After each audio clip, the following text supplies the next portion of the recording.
142편. 다윗이 굴에 있을 때에 지은 마스길, 곧 기도. 내가 소리내어 여호와께 부르짖으며 소리내어 여호와께 간구하는도다.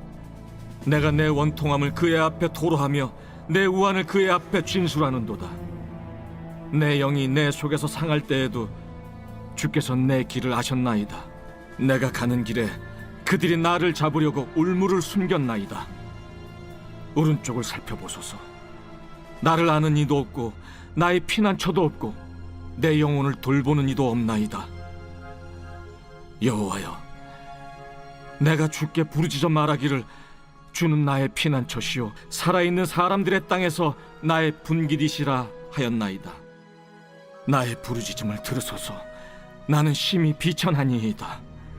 나를 핍박하는 자들에게서 나를 건지소서. 그들은 나보다 강하니이다.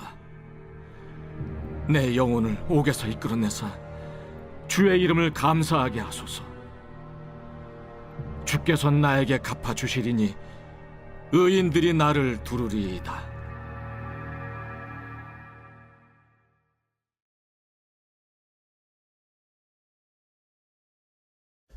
할렐루야.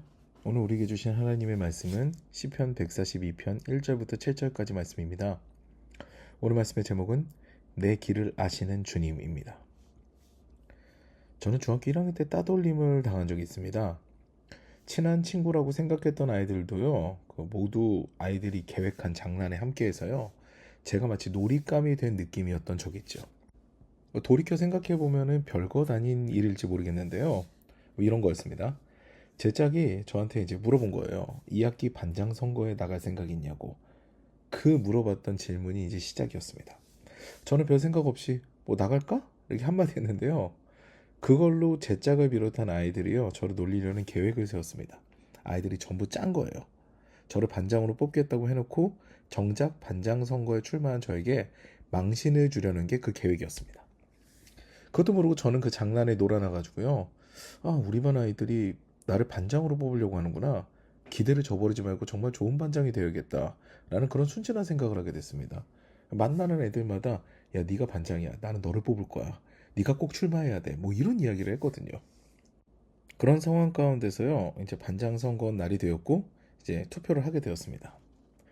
저는 뭐 출마 연설이라고 하죠. 네, 그것도 굉장히 잘 준비를 해서 내가 참 반장이 되면은 이 반을 위해서 참 헌신하는 반장이 되겠다.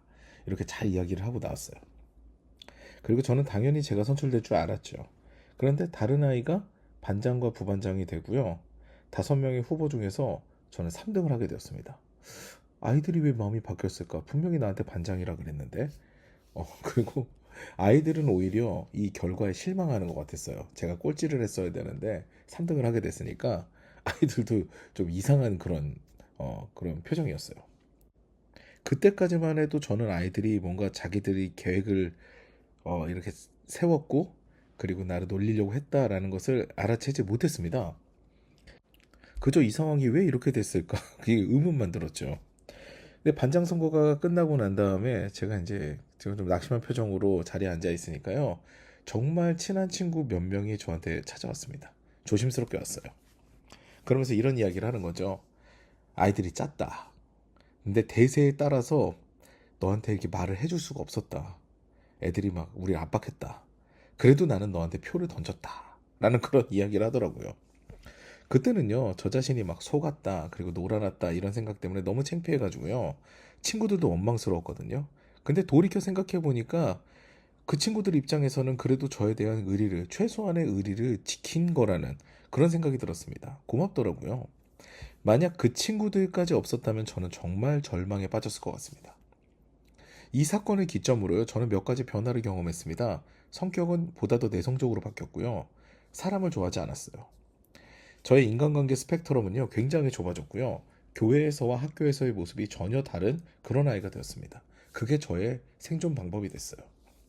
이런 제가 사람들을 만나 이야기하고 조언하는 그런 상담가와 목사가 되었다는 것 자체가 사실은 기적입니다. 이 상처는요, 요즘도 가끔 올라와가지고 제가 막 심적으로 연약해졌을 때 막 저를 아프게 하거든요. 이렇게 혼자 따돌려졌다는 그런 기억은요, 유쾌하지 않습니다. 오늘 본문의 시인도요, 이와 비슷한 경험을 한 것처럼 보입니다. 고난과 환란의 시기를 겪는 것도 사실 아픈데요. 버려짐, 유기됨, 따돌림을 경험하게 되면요, 그 아픔은 배가 됩니다. 오늘 보면 4절 말씀 보시겠습니다. 오른쪽을 살펴보소서. 나를 아는 이도 없고 나의 피난처도 없고 내 영혼을 돌보는 이도 없나이다. 정말 절망적이죠. 그런데 이런 상황 가운데서 시인은 어떻게 회복을 꿈꿀 수 있었을까요? 바로 그 전에 나오는 구절에서 답이 있습니다. 3절입니다. 내 영이 내 속에서 상할 때에도 주께서 내 길을 아셨나이다. 내가 가는 길에 그들이 나를 잡으려고 올무를 숨겼나이다. 제가 중학교 1학년 때 그 기억을 잠시 복기해 보면요, 반 아이들이 뭔가 대단한 이득을 취하기 위해서 또는 악의가 너무 넘쳐서, 그러니까 저에 대해서 뭔가 악을 행하려고 저에게 그런 행동을 한 것은 아닌 것 같아요. 다만 제가 한낱 그들의 유익거리가 된 거죠. 그런데 오늘 시인은요, 이 정도의 스트레스를 받은 것이 아닙니다. 시인의 적들은요, 아주 악의를 가지고 그 시인을 쓰러뜨리기 위해서 올무를 숨긴 거예요. 그리고요, 아무도 그 올무를 알려주지 않아서 외로운 시인인 겁니다. 하지만 이때 하나님께서는요, 모든 것을 아신다 라고 오늘 성경에 기록되어 있거든요. 이 사실을 인지한 시인이요, 힘을 내게 되는 겁니다. 우리가 혼자라는 생각이 들 때 함께 계시는 분이 있다는 사실, 그리고 그분이 전능하고 위대하신 분이라는 사실을 깨닫게 되면요, 그때 비로소 우리는요, 그 절망의 늪에서 빠져나올 수 있는 기회를 얻게 됩니다. 저 역시도요, 굉장히 조심스럽지만 저를 찾아와서 직접 이야기를 해줬던 그 친구 몇 명의 위로로요, 아주 절망적이지는 않은 그런 상황을 맞이하게 된 거죠. 시인은요, 하나님을 향한 기대의 말씀으로 오늘 시를 마무리하게 되는데요, 하나님께서 함께 하시니 이제는 나를 홀로 두시지 않을 거다 라는 그런 고백을 합니다. 기대가 섞인 고백을 하는 거죠. 분명 하나님께서는요, 천지 창조하실 때도 홀로 있는 아담을 보시고 독처하는 것이 좋지 못하니 해서 짝을 찾아주신 분이십니다. 그 하나님을 믿는 믿음이 배어있는 구절이 바로 7절이죠. 내 영혼을 옥에서 이끌어내사 주의 이름을 감사하게 하소서. 주께서 나에게 갚아주시리니 의인들이 나를 두루리이다. 아멘. 홀로 감옥에 갇힌 것 같은 나를 꺼내주시고 의인이 머무는 공동체로 인도하셔서 외롭지 않게 하실 주님을 기대하는 고백입니다. 우리 역시 마찬가지입니다. 여러분, 인생은 혼자 뛰는 레이스가 아니에요. 홀로 뛰는 것만큼 힘든 것이 없죠. 근데 주님께서는요, 우리가 주님 곁에만 붙어서 인생의 레이스를 다른 이들 없이 뛰게 하는 것을 원하지 않으십니다. 의로운 자들을 주변에 두셔서 함께 삶을 살아가게 하는 거죠. 그 레이스를 뛰게 하시는 거죠. 의인이 모여서 서로의 감정에 공감하고 서로를 위로하고 격려하는 공동체, 그 공동체가요, 우리 더사랑교회가 되기를 원합니다. 그리고 그 우리 교회 안에서요, 행복한 삶의 길을 날마다 걸어가는 저 여러분 되시기를 주님의 이름으로 축원합니다.